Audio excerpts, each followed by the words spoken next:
আমার কাছে মনে হয় যে আমি একজন হুমায়ুন ফরিদির নখের যোগ্যতা রাখি না।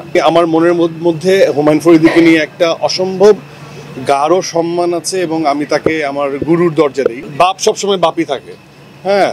তো প্রত্যেকের আলাদা আইডেন্টিফিকেশন এবং ছেলের পরিচয়ে অনেক সময় বাপ পরিচিত হয় এবং বাপের পরিচয়ে অনেক সময় ছেলে পরিচিত হয়।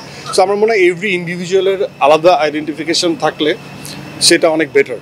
আপনি যেভাবে হাঁটছেন সুরঙ্গের পর দাবি অনেকে বলছে যে আসলে হুমায়ুন ফরিদি আপনি নিজেও তাকে আসলে আইডল বা ধারণ করেন। আর আপনার যে যাত্রাপথ অলরেডি বিশ্লেষণরা বলছে যে আমাদের ভবিষ্যৎ হুমায়ুন ফরিদি আসলে আপনার না, বিভিন্ন আড্ডায় আমি তাকে অ্যাডমায়ার করি, আমি তাকে অনেক শ্রদ্ধা করি, সম্মান জানাই।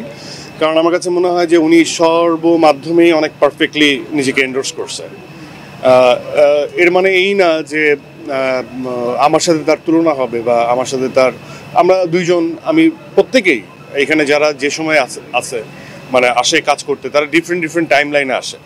তো এক একজনের এক্সপিরিয়েন্স এক এক রকম। হ্যাঁ, আমি আমার মনের মধ্যে হুমায়ুন ফরিদিকে নিয়ে একটা অসম্ভব গাঢ় সম্মান আছে এবং আমি তাকে আমার গুরুর দরজা দিই, হ্যাঁ, পারফরমেন্সের জায়গা থেকে।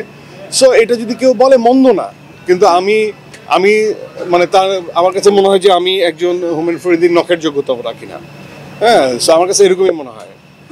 আর বাপ সবসময় বাপই থাকে, হ্যাঁ। তো প্রত্যেকের আলাদা আইডেন্টিফিকেশন এবং ছেলের পরিচয়ে অনেক সময় বাপ পরিচিত হয় এবং বাপের পরিচয়ে অনেক সময় ছেলে পরিচিত হয়। সো আমার মনে হয় এভরি ইন্ডিভিজুয়ালের আলাদা আইডেন্টিফিকেশন থাকলে সেটা অনেক বেটার।